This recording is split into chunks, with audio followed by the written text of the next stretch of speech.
Hello and welcome. My name is Teresa from the blog and YouTube channel freetoflower.com, where I share all about simple living on our European farm, homesteading how-tos, and recipes from scratch.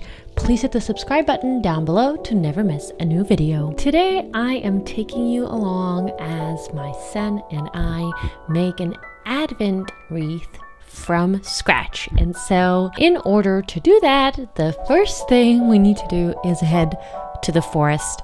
I was so excited to make this video because I love going to the forest, but I was so excited to give y'all a glimpse of what the forests around here are like. They're one of my favorite things about living in the area where we live. They are really close by, so we did not have to drive. We just walked with the stroller, and we went and collected branches that were recently cut down from trees that somebody was cleaning out from the forest. Large sections of the forest here in Europe are privately owned, but it is mutually understood that everybody can kind of walk around and enjoy the nature and the beauty, even though it might be somebody else's property, given that they are obviously respectful and don't damage anything, don't disturb the wildlife too much. So we love going foraging for wild mushrooms in the fall. I have a whole video about that. I'll link it here up above. We also love to go blueberry picking and wild raspberry and blackberry picking in the forest, and just on strolls. Pretty much every single week I take the kids. So this time we left the little guy at home and it was just me and my older son, and we went to collect some branches. Now you can use many different types of conifer branches. We grabbed what was on hand. If you want your wreath to last longer, I recommend collecting some pine branches. I really love the look of spruce, so we grabbed those. Also, they were available, but they are not going to last you as long, so you have been warned. Also, what you can collect while you're out in the forest, you can also buy all those things, by the way, but I just love going out and foraging for whatever I can in the area. It makes a wonderful activity for me and the kids, but I also just love sourcing things from around where we live. So we collected some small pine cones, and then later on we went and collected a bunch of other things that you'll see me dehydrating in a little bit.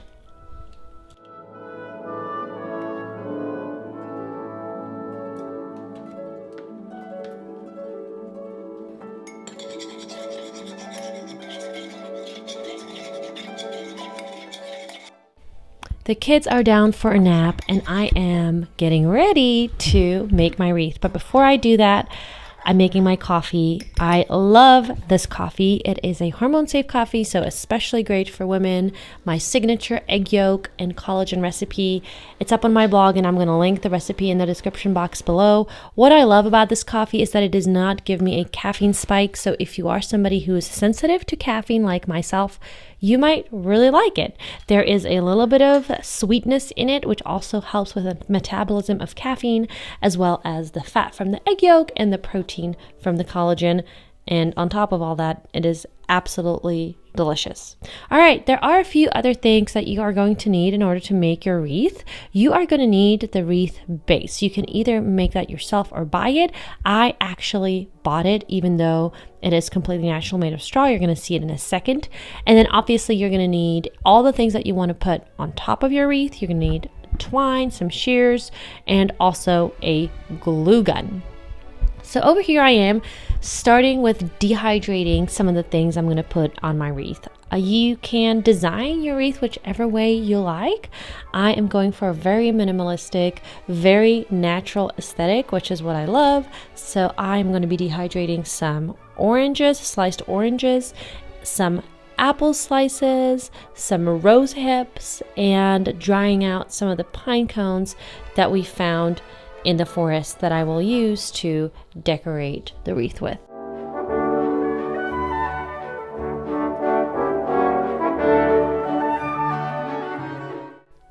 if you also want to use dehydrated apples on your wreath, I'm going to leave a note right here.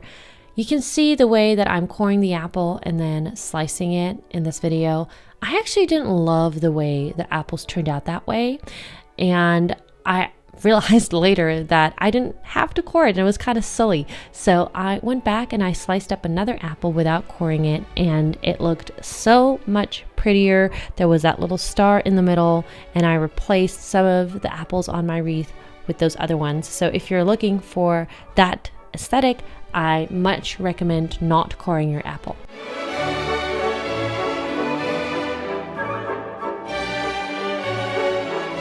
I know that Advent wreaths are not really that common in the US. Obviously, wreaths are, you can hang them on your front door or anywhere in your house really to decorate. But in Europe, specifically in the Czech Republic, we do Advent wreaths. And what those are, they are a tool that helps us mark the passage of time during Advent and helps us mark the passage of time until Christmas. I love this tradition. It's lovely. I've obviously grown up with it, so I have a lot of very fond memories from my childhood. Sometimes we would make our own wreaths the way I'm making mine right now, and that's where I learned how to do it. Other times my parents would buy it, but the general idea is that you place 4 candles on your wreath, and every Advent Sunday, which is every Sunday in December leading up to Christmas, you light one of the candles. So on Christmas Eve, which for us is the main Christmas event day, the 24th, you are left with 4 candles burning on your Advent wreath. It's a little bit similar to an Advent calendar, but it's weekly instead of daily, and it is only marked with the candles, not with any gifts.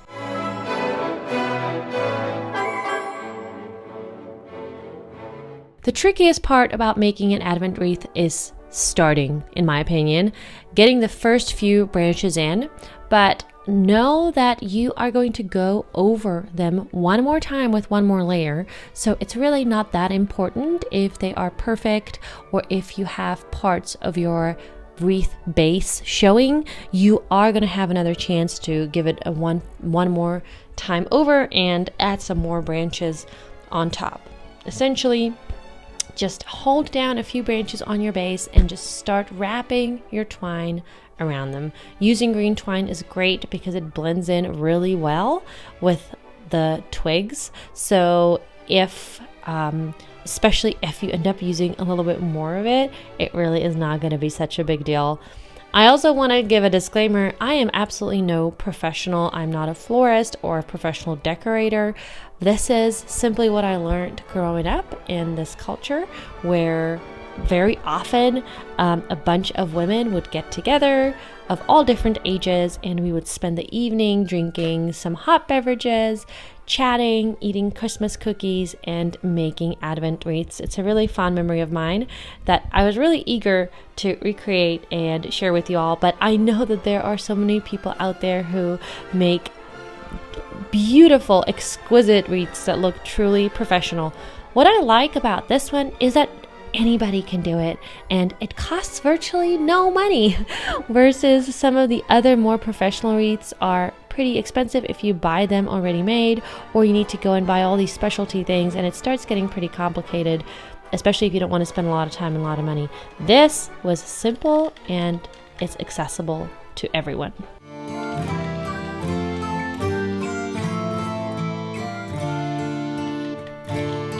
Once you have the desired look and coverage and your entire base of your wreath is covered, it's time to start decorating. So you can see that I have those little candle holders that just attach into the wreath itself. Those are really common here. You can buy them literally anywhere. I am sure that Amazon has them. I'm actually going to look, and I'll link them in the description box below so that you can grab them, as well as the wreath base if you're interested in that one too. And then you just go to town and let your creativity shine.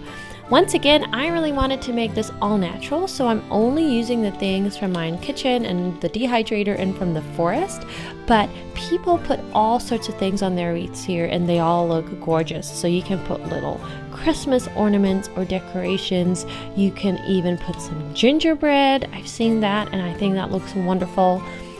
You can buy little trinkets and little things to stick on and decorate it in any which way that pleases you.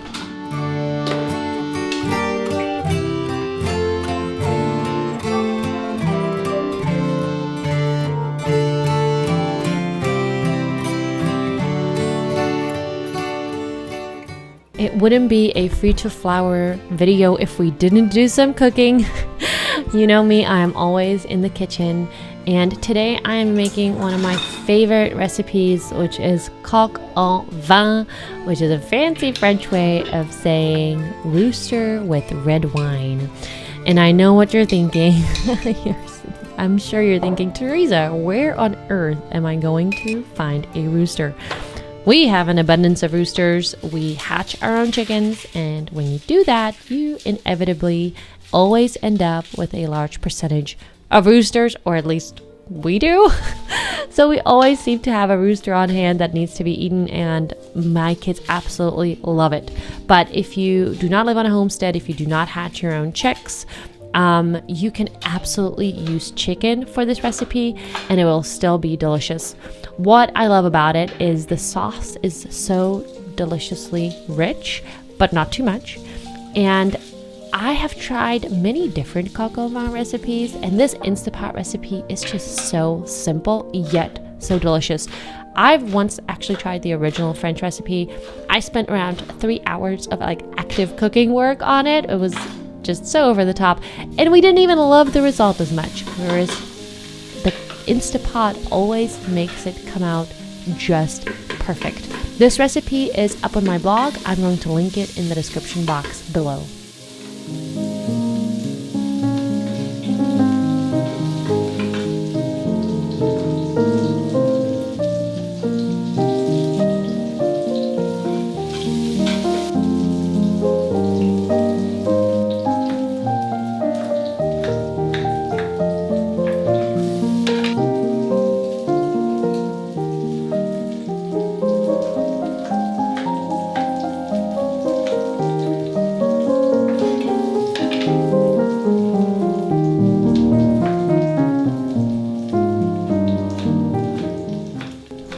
Christmas in the Czech Republic is a delicious blend of Christian and pagan traditions, and there is so much about that I absolutely love.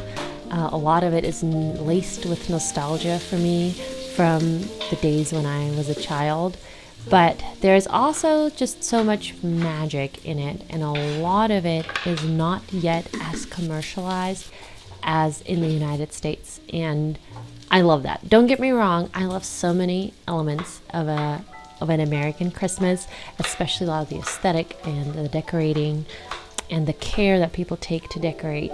But I also realized how consumer oriented this holiday has become. And while yes, obviously it is that way to a certain extent here too, there are still so many traditions and recipes and elements to Christmas that are not consumer oriented, and I absolutely love that. I actually have a whole separate video coming up where I will show you some of the other things that we are preparing for Christmas this year. But if you want to follow along in more depth, I suggest following along on Instagram. I am going to be sharing some of the things that we are doing with our family to honor some of the Czech traditions, Christian and pagan alike.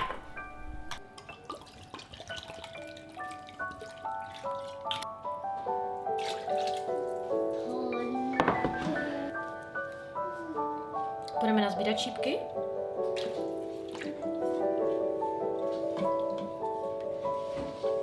Co to je?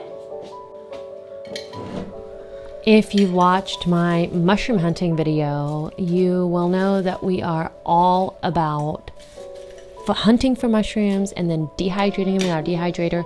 I've actually gone and dehydrated so many different things this year, and the dehydrator I have has been so wonderful for this. It's spacious, it's pretty quiet, and pretty fast. I'm going to link it down in the description box below so that you can check it out and maybe find inspiration in that for a Christmas gift for a loved one. I know that if I did not have a dehydrator, I would love it as a gift.